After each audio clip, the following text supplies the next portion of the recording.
Paljon olis tulijoita toimeen rekkakuskin, mutta siihen kelpaisiko joka tyyppi tuskin. Homma tätä nykyä vaatii kovaa kykyä, siinä eipä pärjää tavallinen pahvipää.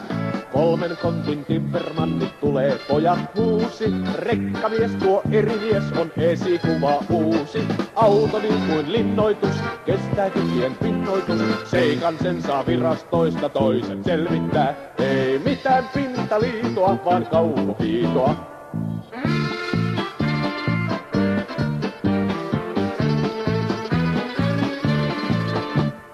Monta olis pyrkyriä kiinnostavaan kyytiin, mutta liput tähän autoon 1 000 000 myytiin. Heiluu tiellä huntua, tarjouksen tuttua, kippari vain katsoo alas maantie laivastaan.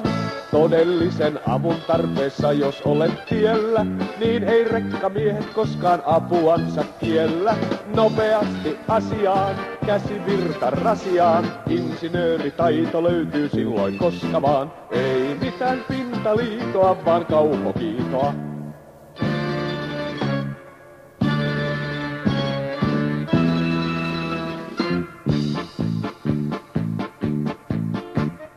Enää ei voi ihmetellä syytä siihen miksi rekkamiestä kutsuttu on maantien ritariksi. Eihän koko puljasta löydy yhtä uljasta, rinnalle saa panna vaikka minkä maisterin. Ammatistaan ylpeitä on meitä junaan moneen, kerskumatta käynnistää mies jättimäisen koneen. Eipä viitsi puhua, kuultu on vain puhua, että taitaa tienata myös muita paremmin. Ei mitään pintaliitoa, vaan kaukokiitoa. Minun nimeni on Enska. Ja minä olen Hanski. Tämän kasetin tarkoitus on viihdyttää teitä ja siinä samalla antaa vähän oppia liikenteestä. Tuosta pääasiasta viihdyttämisestä vastaa Juhavat Vainio musikantteineen.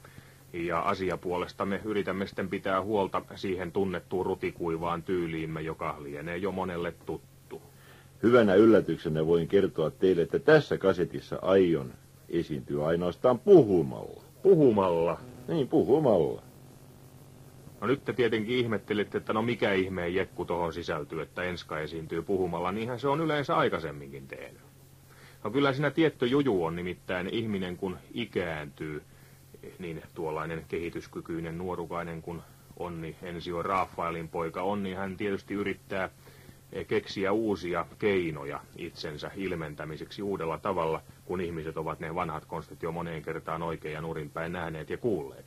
Ja niinpä hän eräässä juhlatilaisuudessa tässä taannoin esiintyi laulamalla.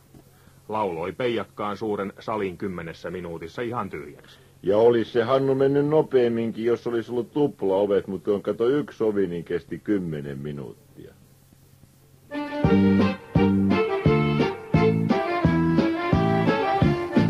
Tuli kahvilaan mies tippahattuinen, ja hän naulakon paiskasi lättän sen. Otti kahvin ja viimerin tiskiltä, mies se vaikutti saakelin riskiltä. Oli baarissa leppoisa tunnelma, jätkän humppasoi vaimeena kaapista. Miehen auto niin valtava pihalla, oli kuormattu kylmällä lihalla. Se on kallista, joka ostamaan joutuu sen hallista.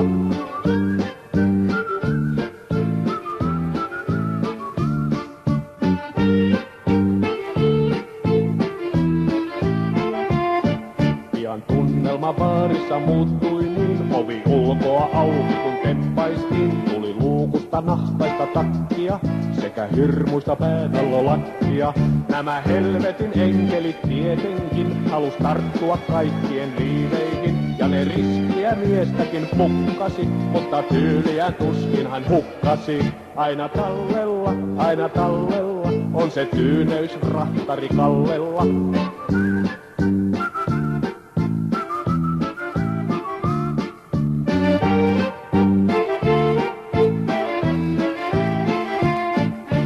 Rakkarit äityivät hurjiksi, yhden poskin niin jo häipyi se viineri.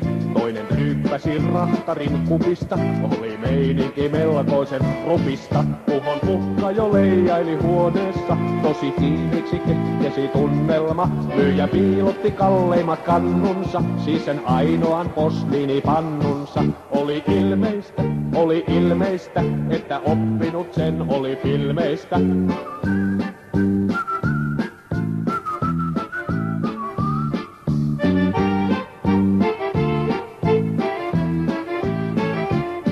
Pojat moottoripyörillä saapuneet, oli kuskille häijysti keljuille. Sanat lausutut niin oli hirveitä, että puuttui vain ilmasta kirveitä.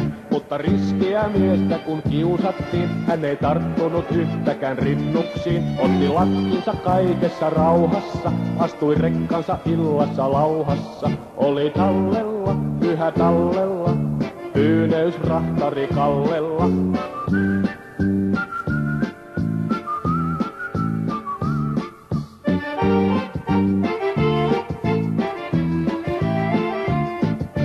Rakkarit nauroivat seisaallaan, jopa pehmeä mies oli kerrassaan. Sillä pää oli täynnänsä nestettä, kun ei kohtelun pannut se estettä. Myyjä yhtyi myös arvioon vieraitten, kun hän katseli toimia miehen sen. Nytkin silmillä roikottaa lakkia, vaikka täysillä ottaa se pakkia. Onpa kallista, nyt käy pyöränne haitarin mallista. Pyöränne haitarin mallista. Mitkäs, Hannu, sun mielestä on ne 3 tärkeintä keksintöä tässä maailmassa? Monesti olen sitä miettinyt ja vähän noin itsekkäästi olen tehnyt semmoisen 3 tärkeimmän järjestyksen tähän malliin, että sänky, e-pilleri ja sauna. Joo, ne on aika hyviä noi keksinnöt kyllä. No mikäs sun elämässä on ollut se tärkein keksintö? Kyllä se on pyörä ollut. Hammaspyörä, kun olit hammaspyörätehtaalla ja nyt sitten autonpyörä. Nimenomaan pyörien päällä se leivän saanti on tässä ollut. On aika jännittävää ajatella, että mitä enemmän pyörät pyörivät, sitä paremmin pyörii koko suomalainen talouselämä, siis tämä osakeyhtiö Suomi AB. Ei kai ole kovinkaan isotellusti sanottu, jos väitän, että rekkamies se melko välittömästi ruokkii koko tämän kansan. Joo, ja kyllä se olisi aika hankalaa, jos kukin joutuisi hakemaan lihansa suoraan teurastamolta ja piiperteisi tonne meijeriin kannukourassa hakemaan maitotinkiä. Jos tämmöinen tilanne todella olisi, niin silloin ainakin Suomen eniten liikennöidyt linja-autolinjat kulkisivat semmoiselle paikkakunnille kuin Rajamäki ja Koskenkorva sattuneesta syystä. Ellei siis olisi tätä kuorma-autoliikennettä, joka sitten meidän puolesta hoitelee ne tuonnit ja viennit. Useasti puhutaan, että nuo kuorma-automiehet ne tukkii tuon liikenteen ja siellä ovat tien tukkona, mutta ei niitä minusta niin paljon siellä maantiellä ole. Muistaakseni niitä noin yhtä kuorma-autoa kohti on noin 20 henkilöautoa. Mutta tehoa on sitäkin enemmän. Kyllä tämä kuorma-autoliikenteen olemassaolo on aivan ratkaiseva asia koko suomalaisen tasavallan olemassaololle. Nimittäin tämän vuosikymmenen alussa jo kaikista tavarankuljetuksesta Suomessa suoritettiin kuorma-autoilla 60%. Siis jo silloin reippaasti yli puolet ja nyt ennustajat, siis nuo tilastomiehet eikä mitkään kädestä katsojat, väittävät, että pian päästään jo 70% kuljetusosuuteen. Mutta se tässä on hyvä puoli, että tässä ammatissa ainakin on motivaatio. Eihän me oltaisi olemassakaan, jos ei kuorma-auto kulkisi.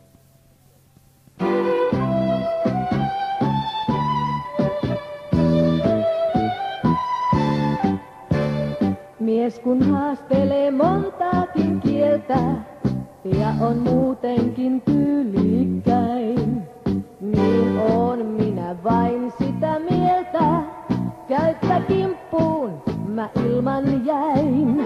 Vie rekka kuski tangoon, älä vain häntä päästä pois.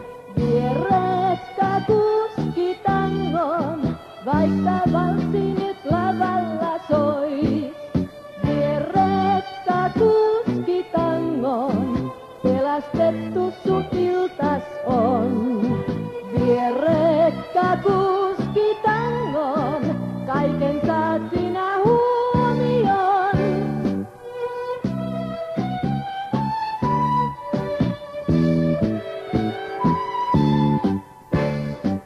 täällä aika on vain aivan hiukan. Avuksi siis ota kyynele. Voit kai aikataulunsa tiukan sinä muuttaa, jos siten teet. Vie rekka kuski tangoon, älä vain häntä päästä pois. Vie rekka kuski tangoon, vaikka valssi nyt lavalla soi. Vie rekka kuski tangoon, pelastettu sun iltas on. Vie rekka kuski tangoon, kaiken saat sinä huomioon.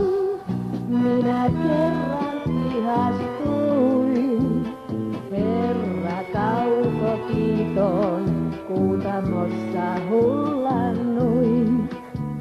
Lähdin melkein liitoon.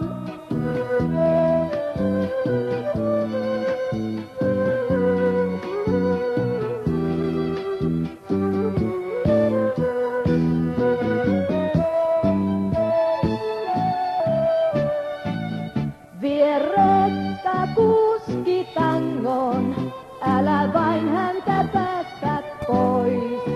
Vie rekka kuski tangoon, vaikka valssi nyt lavalla sois. Vie rekka kuski tangoon, pelastettu sun iltas on. Vie rekka kuski tangoon, kaiken saat sinä huomioon.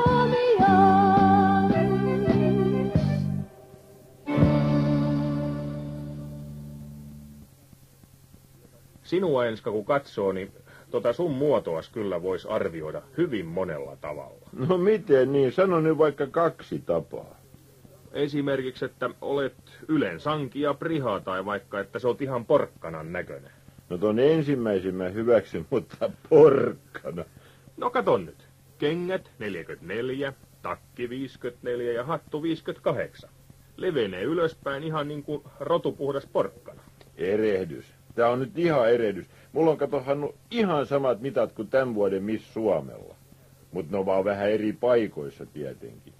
Nyt tää meni kyllä kuule vähän väärille raiteille. Meillähän oli tarkoitus ottaa puheeksi se, miksi automiehet ovat yleensä sellaista mallia, että ne mitat ovat ihan väärissä paikoissa. Ja sinä olet, Enska, automies. Sulla on toi struuma tossa vyötärön kohdalla, niin että nyt olisi tilaisuus selittää. No kato, ensinnäkin on hyvä ruokahalu. Ikkuna on auki, saa raitista ilmaa ja ruoka maistaa ja tulee syötyä. Ja oikeastaan en minä liikaa ole syönyt. Mä olen vaan ikäisekseni syönyt liikaa. Niin kuin 50 vuoden aikana 100 vuoden sapuskat vai? Näin on, ja sitä paitsi pyritään välttämään liikuntaa.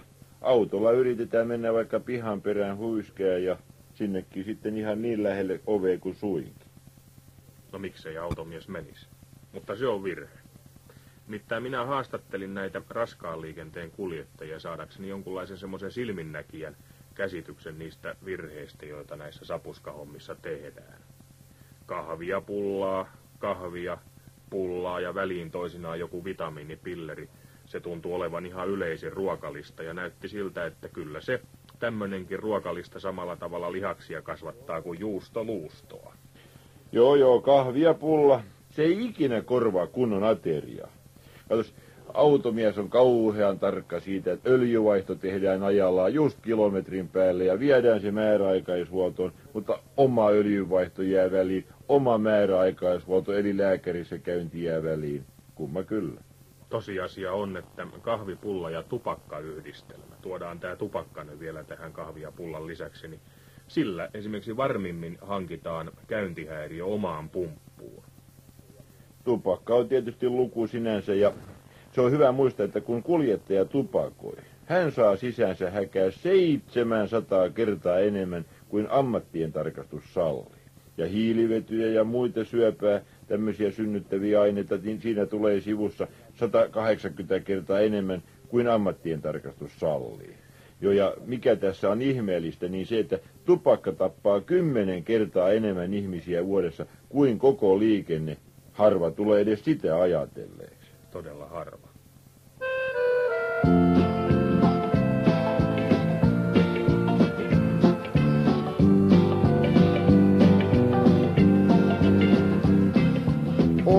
Saksan stradat monen määränpää. Ja toiset luulee, että parhainta tää lienee elämää. Mä sanon, että kyllä pyyhkii, vaikka vaimo joskus nyhkii.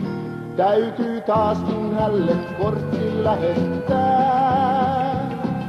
Myös romantiikkaa joku etsii, niin hän keikan muutaman kai jälkeen tulee toisiin aatoksiin. Tää homma kyllä muuten luistaa, jos voit säännön pienen muistaa.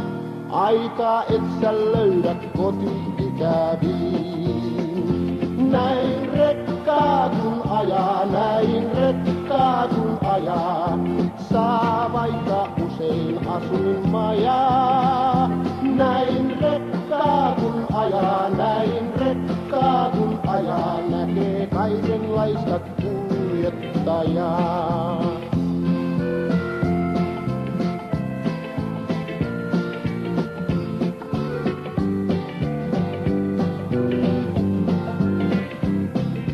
On jollain jutut värikkäitä niin. Hän kertoo kuinka joka ilta mennään uusiin naikkosiin. Mä tunnen kundeja myös näitä, muuan vietti eilen häitä. Meistä suuri suutkin joutuu ankkuriin.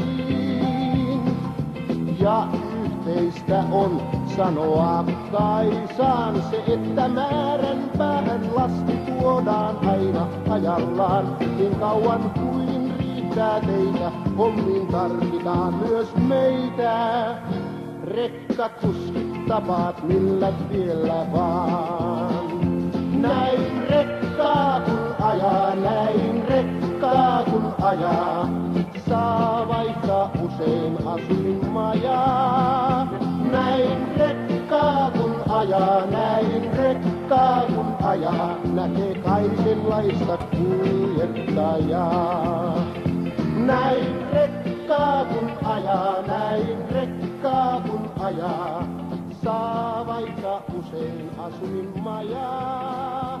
Näin rekkaa kun ajaa, näin rekkaa kun ajaa. Näkee kaikenlaista kuljettajaa. Yksi pullo pilsneriä tai puolikas viinerleipä muodostaa 50 kaloria. Siis jos tämän verran syö enemmän kuin mitä elääkseen tai kuluttaakseen tarvitsee, puolikkaan viinerleivän siis. Se tekee vuodessa 18 000 kaloria eli 3 kiloa rasvakudosta. 10 vuodessa lisäpainoa tällä vauhdilla tulee 30 kiloa, ja kun vielä muutaman vuoden sompailee sillä puolikkaan viinerin yliannoksella, niin äijässä on sitten ylimääräistä läskiä tasan saman verran kuin 50 kilon sementtisäkissä on painoa. Joo, ja se on aika jööti se. Kahvista ja pullasta mun mielestä sitä täytyisi päästä, ja limsasta. Toi limska on monelle semmoinen paha tapa, ihan samalla lailla kuin tupakan poltto.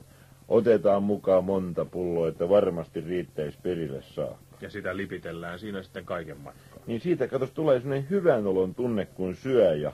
Mutta sen saman hyvän olon tunteen sais, kun söis oikein. Hedelmiä, vihanneksia ja mitä tahansa, kunhan vaan välttäisi sokeria, rasvoja ja turhia nesteitä. Niin, tähän hetkeen saakka vaan suomalaisen raavaan miehen vihanne, sehän on ollut lihapullat ja nakki. Näin, se on joo.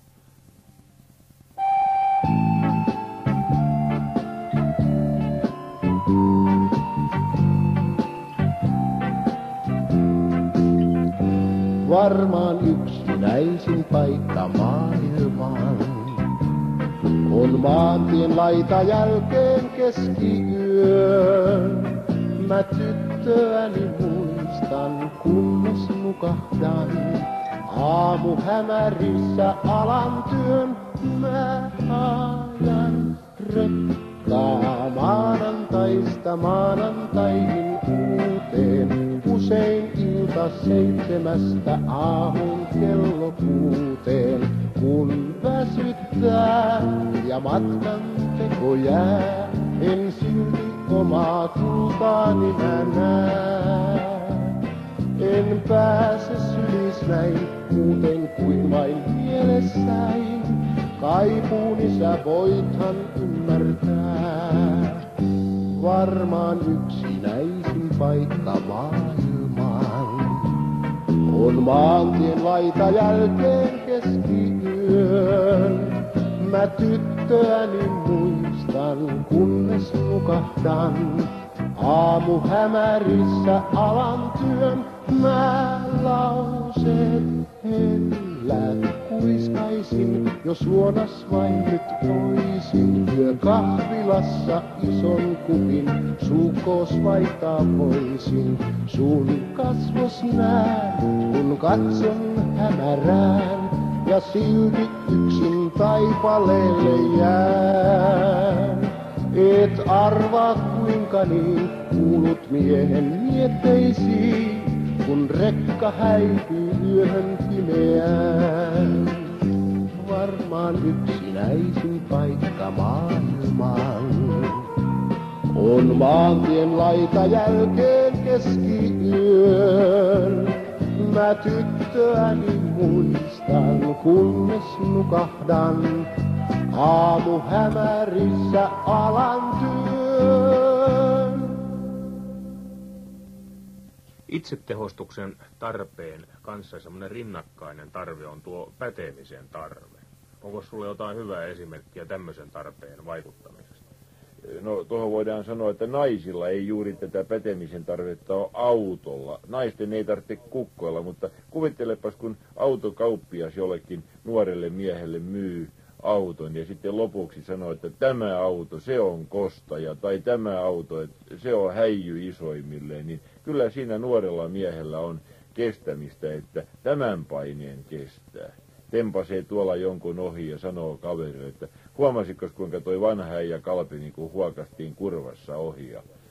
Niin sitten tämä kaveri tietysti ostaa haastajan ja Suomessa on näitä kostajia ja näitä haastajia myyty turhan kauan ja liian paljon alleviivattu sitä, että tämä on kova meniä ja tämä kostaa ja haastaa. Nythän on kyllä niiden autojen periin tullut tämmöisiä, että olen isokokoinen ja hyvän tapainen ja tämä on oikea suuntaus, tämä.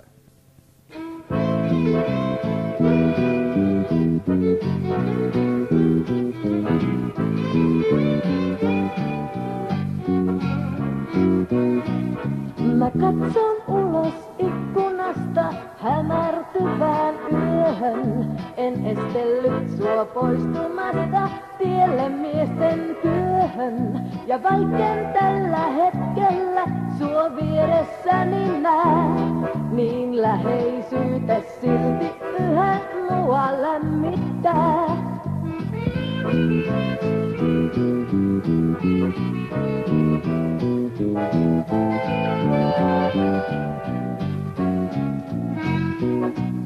Mä katson ulos ikkunasta, tyhjän tien näen sen nyt. Sä vaikka tänään lähdit vasta, on kuin vuos ois mennyt. Mä hetkeä vain ootan, jolloin jälleen kohdataan. Tää sylissäni tuntea, mä sinut silloin saan.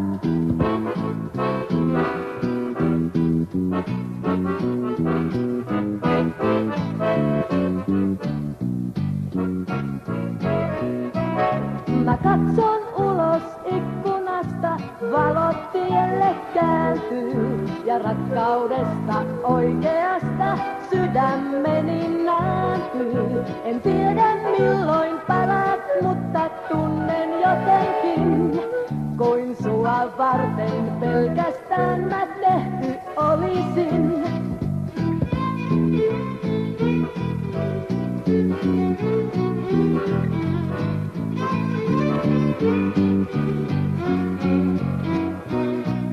Mä katson ulos ikkunasta, jossain ajat siellä.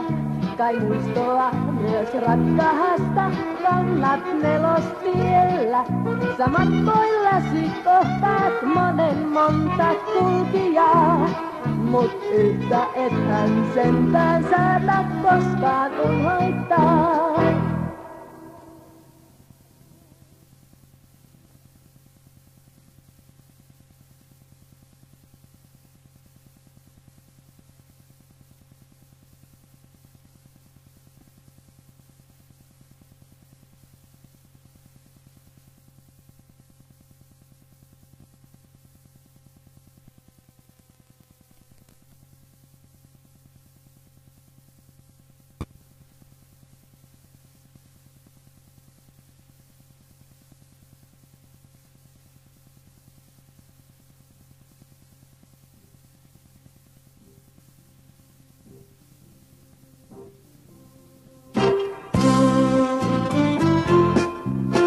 Mä tunnen tiet nää Helsingistä Nuorgamiin ja melkein unissani osaan Mikkeliin.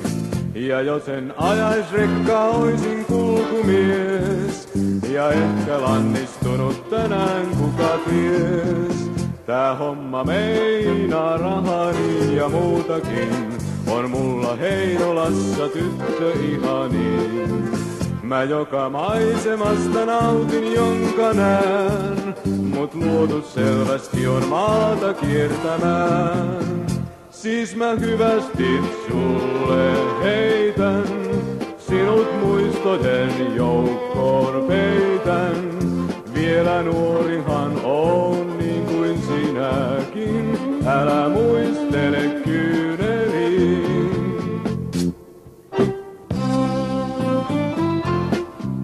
Mua kaipaa varmaan luokseen tyttö Joensuun, kun sinne käyn ei yökään riitä haaveiluun.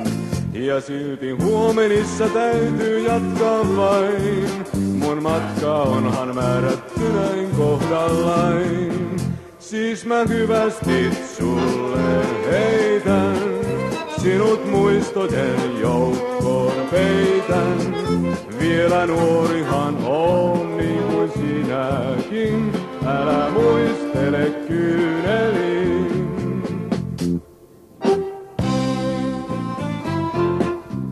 Mä joskus mietin, jos nyt kerran paikalleen tää maantie alla pysähtyin, mitä teen.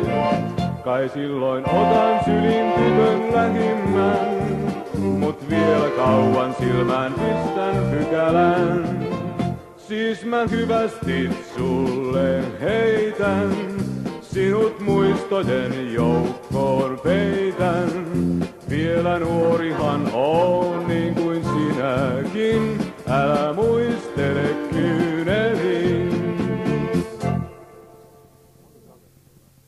Moni kaveri, jota jututin saadakseni tietoja tätä kasettia varten, sanoi, että toi mielenlaatuhomma on kaikkien ratkaisevin asia kuljetustehtävä onnistumiselle. Se, että jos isäntä ryppyilee siellä ennen matkalle lähtöä tai jos muija paukuttaa päätään vähän sen ennen kuin lähdetään keikalle, niin on kuulemma sitten vähän heikoissa kantimissa tuo ajon onnistuminen.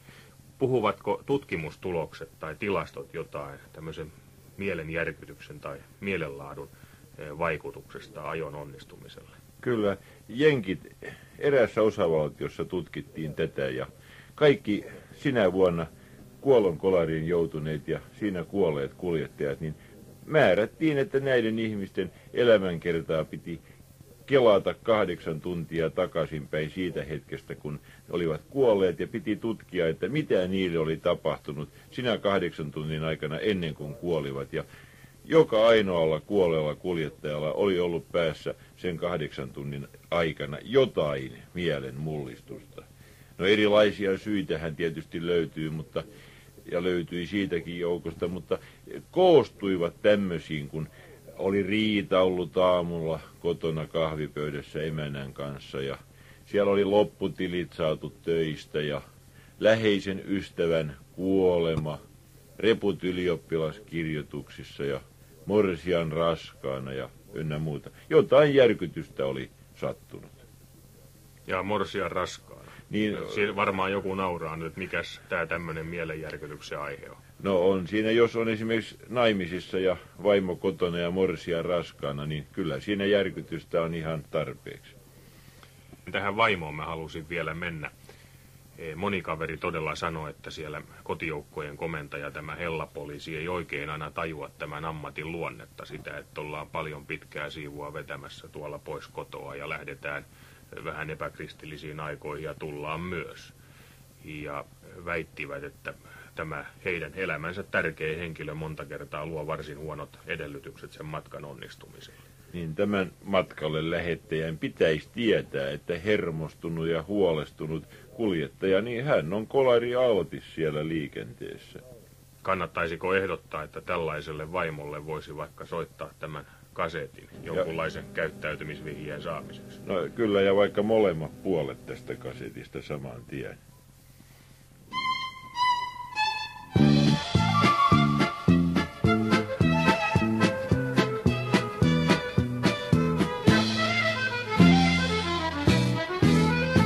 rekkakuskit yhteen kerääntyy, mä pistän pannun kiehumaan. Ja hulikaanit silloin perääntyy, ne pihalle jää riehumaan. Yökahvilassa riittää juttua, se minut melkein villitsee. Vaik tyyli ennestään on tuttua, mua mikään tuskin hillitsee. Kun miehet jatkaa taas yössä matkaa, ei ota kukaan mua seurakseen. Kun miehet jatkaa taas yössä matkaa, niin tahdon mukaan sen vielä teen.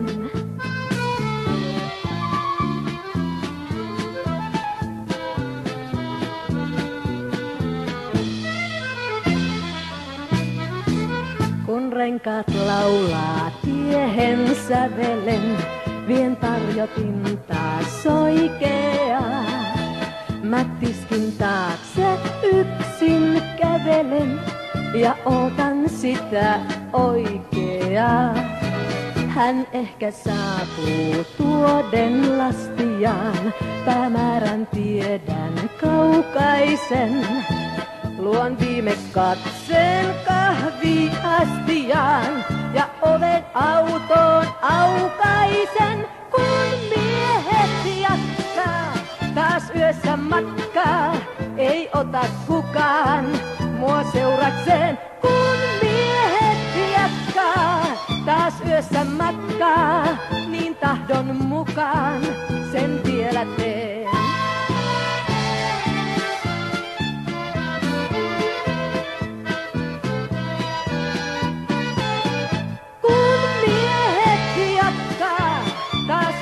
Matkaa, niin tahdon mukaan sen vielä teen.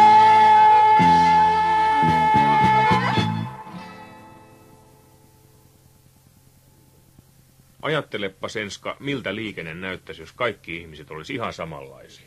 No tietysti se olisi aika turvallista, jos kaikki olisi kunnollisia ja noin, mutta siihen ei ikinä päästä. Ja kyllä se muuten olisi mahdottoman tylsä homma. Siis mitä esimerkiksi kannattaisi lähteä tansseihin, jos siellä olisi kaikki samannäköisiä, samanlaista kuin kotona? Puhutaan hitaista, hämäläisistä ja otisista, pohjalaisista ja huuliveikoista karjalaisista. Tämähän tekee tästä elämästä miellyttävän ja mukavan, että olemme erilaisia. Olet joskus sanonut, että suomalaisen perään antamattomuus, taipumus pitää jostain asiasta tinkimättä kiinni, on yksi suurin ongelmamme liikenteessä. Että se oli hyvä asia silloin, kun oltiin jollain rajalla aikanaan, kun oli rokkaa ja hietasta ja ei annettu tuumaakaan kenellekään. Mutta tänä päivänä tämä sama ominaisuus on mahdottoman huono asia. Joo, kun Rokan Antti pääsi siviiliin ja alkoi ehkä ajamaan tuommoista isoa kuorma-autoa siihen aikaan, niin tällä mentaliteetillä, että perään en anna, niin sillä tuhotaan, ajetaan kolaria. Mä olen aina sanonut, että on paljon helpompi ajaa sormet pystyssä kuin sormet nyrkissä, avoimella kämmenellä. Tai voisi sanoa näinkin, että sokerilla voittaa ei koskaan suolalla.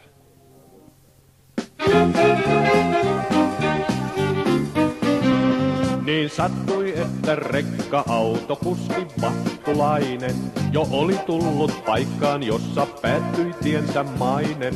Hän niin kuin muutkin otti suunnaksensa portit taivaan ja pyhän Pietarin luo saapui. Anteeksi, jos mä vaivaan.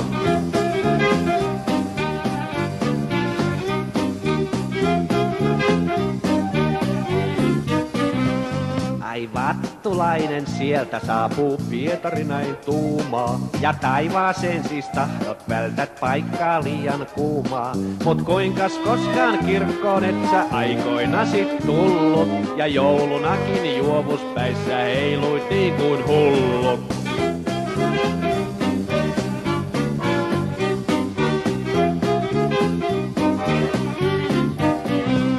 Kas Pietari ei perhe elä tänään veisaamalla, 5 lasta pitää pyörät pyörimässä alla.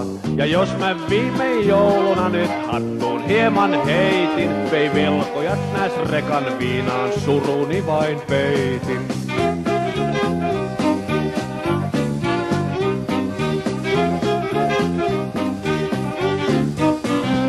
Mä kerjän nyt en maassakaan, siis miksi sitten täällä? Kun töitä paiskin hyvällä kuin huonollakin säällä.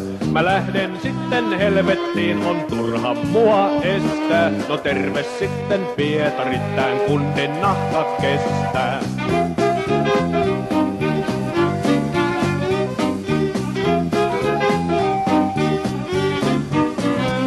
Mut silloin portit aukee, ääni helisee nyt herran. Käy peremmälle vattulainen, töitä teet sen verran. Nyt pistä vapaa silmään, ajoit sentään päivää yötä. Se täällä kyllä huomataan, ken tekee miehen työtä. Mä palaisin vielä, Hannu, tuohon suomalaiseen peräänantamattomuuteen. Se on kyllä sellainen turha ja kammottava paikka. Me olemme suomalaiset tunnettuja siitä, että pidetään kiinni. Sananlaskut sanoo, tai sananlaskussa sanotaan, mikä on mun, se on mun, sanoo Eenokki akkaansa. Ja sä tiedät, tuolla on semmoisia valkoisia viivoja, kaistarajoja, ja siinä on selvästi osoitettu, että tää on sun tonttis. Ja jos toinen tulee vaikka 10 senttiä sen viivan yli, 5 senttiä yli, niin ajan kiinni ja näytän kundit. Tulkaas katso, tohon putos kurat ja tohon putos lasit, että näette sitten, mä olen ollut oikeassa paikassa, mutta kundi tuli mun tontille. Ja tämähän on sitten se on tietysti ollut ihan joskus hyvä ankeen aikoina, kun on harmaata ollut ja sotaa ja puutetta, mutta ei se nyt sitten enää, ei se sovi liikenteessä. Voisiko Enska sanoa, että mitä suurempi ammattitaito kuljettajalla on, niin sitä helpompi hänen on antaa periksi ja anteeksi? Näinhän se on, ja ton hyvän fiilingin, ne on noi rekkamiehet, ne on tuoneet ulkomailta, kun ne on nähneet siellä, kuinka ajetaan kauaksi ja hyvin ja kohteliaasti niitä lappuja, niin sieltä on tullut se isokokoinen ja hyvän tapainen. Ja ne on huomanneet, että tämä on se, joka pelaa ja pitää ja pätee, ja ne on alkaneet meitä muita opettamaan ja näyttämään, että mä olen tosiaan se hyvän tapainen. Annan tietä ja siirryn ja hiljennän ja väistän. Sinä katsot siis, että näillä raskaan liikenteen kuljettajilla on ollut aikamoinen merkitys koko suomalaisen liikenneturvallisuustyön kehittymiselle, siis omalla esimerkillään. Nimenomaan, sillä ne on nähneet sen tuolla ja ne on sitten olleet niitä ensimmäisiä, jotka menivät ulkomaille ja toivat sen sitten tänne, sen hyvän meiningin tänne suomalaiseen liikenteeseen. Opettivat meitä muita.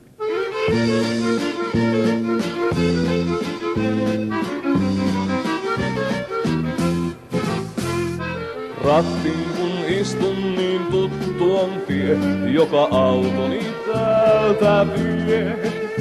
Turpo ulvoin ilmaa, kun siipinsä saa, jo rekka ryhtyy rullaamaan. Ennen nuorena ruusuja haistelin, silloin vienyt en hommista rahtarin. Pomo aamulla virnuini korni mä oon, joskin en kuormaa tornio.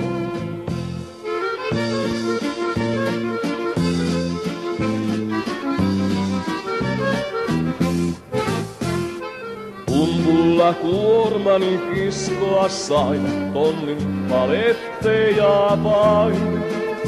Puttilassa kun rasvaisen makkaran syön, niin taas voin alkaa päivän työn. Sunnuntaina kun vallasta maistelin, hetkeksi sun hoitin nää hommat rahtarin. Sitten tuoppiin kuohuissa taas luki, niin on paras panna korkit kiinni.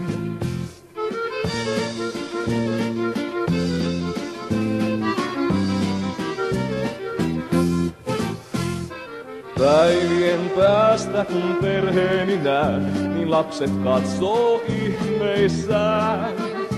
Kun sängystä mies lähti taas lätkimään ja jätti äidin itkemään. Aamuyöstä hän saapuu, jos sittenkään syöksyy rekkoineen taas aamun hämärään. Ne erikseen ammatit on poikasten ja hommat rekkakuskien.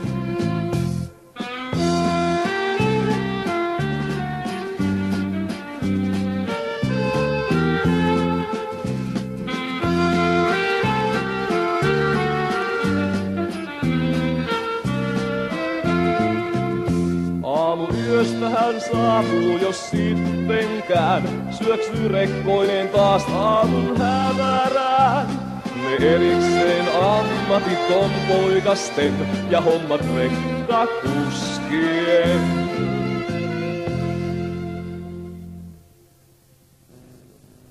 Sanoppa Senska, jos tiedät, mikä ero on konepajainsinöörillä ja toimistoinsinöörillä. Kyllähän mä nyt tiedän, kun ne menee vettä heittämään, niin se konepajainsinööri pesee ensin kätensä ja se toimistoinsinööri pesee kätensä se vedenheiton jälkeen. No entäs onko mitään eroa sillä, että mennään töihin tai mennään toimeen? Joo, töihin mennään 7 ja toimeen mennään kello 9. No voisiko tästä ottaa tästä jälkimmäisestä erosta jotain oppia, kun hypätään auton rattiin ja lähdetään menemään? Toki tietenkin, ja pitää aina muistaa, että koululapset liikkuu määrättynä aikana 7 tosiaan tai 7 mennään töihin. Sitten taas illalla sama asia, lapset pääsee koulusta juuri määrättyyn aikaan, ihmiset tulee verstaista, tehtaista tähän aikaan ja sitten on kello 17 ruuhka, kun toimistoväki alkaa tulla.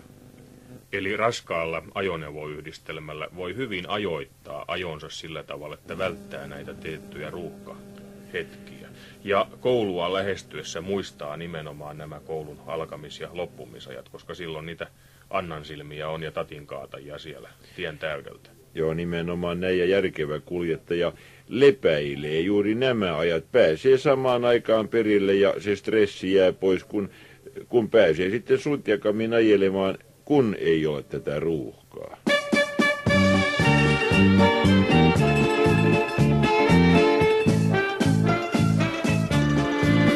Rekkakuskin kalvo ei oo umpiluusta, siitä näyttää jo monta lie.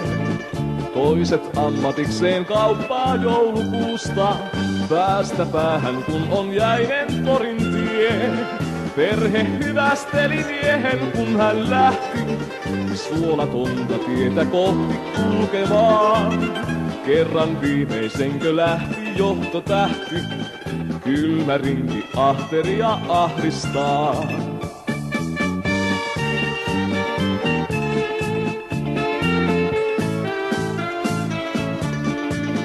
Alkumatkasta jo harmaapäinen taatto, keskitietä mopollansa vaeltaa. Taitaa olla silloin jouluaaton aatto, kuorman perillä kun puretuksi saa. Siinä kokea saa todellisen varsin, kylmä hiki otsalla on suharin. Takoputki soitti porilaisten marssin, täyttä rekkaa jäitsä tietä luotsasin.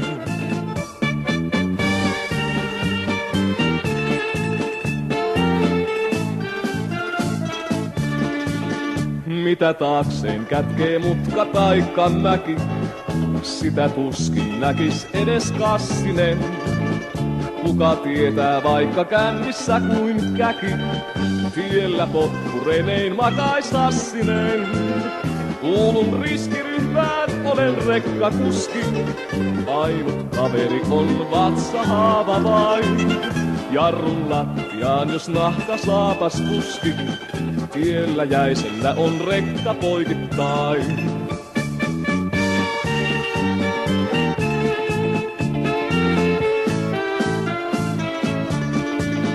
Kyllä lumi sulaa siitä kevään myötä, silloin elämä on yhtä juhlaavaa. Joskus mielessä käy, vaihtaisinko työtä, tielle rekkoineni palaan uudestaan.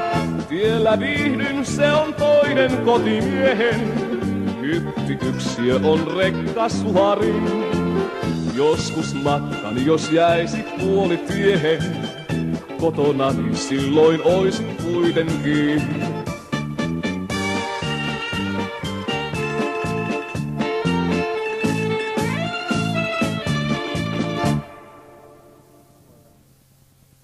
Milloinkas Enska viimeksi olet nähnyt semmoisen rekkakuski, joka silmät väsymyksestä ja viinasta punottaen rämpii yöbaarin ovesta sisään? No en milloinkaan. Ja paljon olen kiertänyt täällä kuule maailmaa. Näitä ammatteja romantisoidaan. Merimies on eri mies, koska sillä on heila joka satamassa. Joo, ja kuviteltiin, että tukkilaisella on morsia joka suvannossa. Ja sitten kun nämä hienot asiat, ne menivät merimiehen ja tukkilaisen ja lentäjän tiliin, niin tästä rekkakuskista, joka oli tämmöinen myöhempien aikojen, tämmöisen myöhäisemmän kehityksen tuote, niin siitä sitten tehtiin tämmöinen Resu-Pekka, joka palloilee väsyneenä hämärän rajamailla paikkakunnalta toisella. No joo, onneksi ne on vaan laulun sanoissa nuo. Tänä päivänä sä löydät rekan ohjaamista siistin, kunnollisen ammattimiehen. Johon voi luottaa.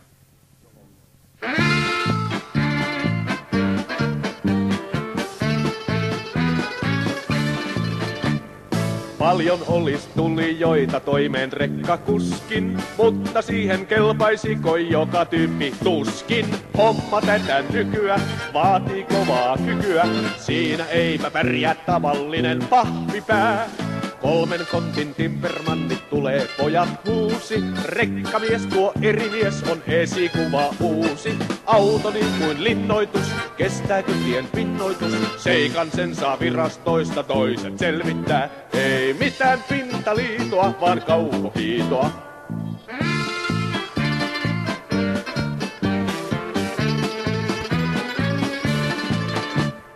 Monta olis pyrkyriä kiinnostavaan kyytiin, mutta liput tähän autoon 1 000 000 myytiin. Heiluu tiellä huntua, tarjouksen tuttua, kippari vain katsoo alas maantie laivastaan.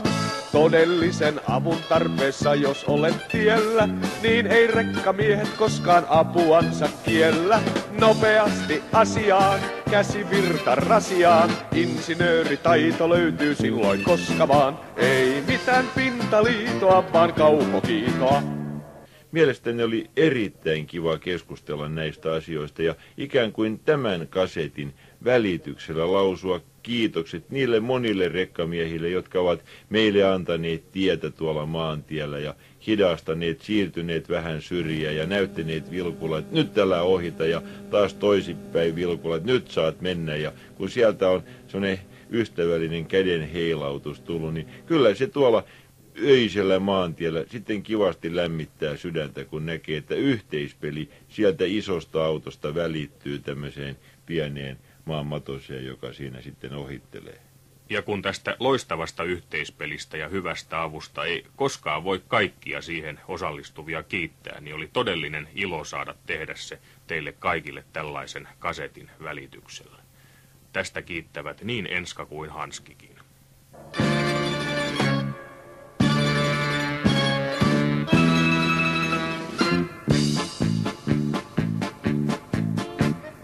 Enää ei voi ihmetellä syytä siihen miksi rekkamiestä kutsuttu on maantien ritariksi.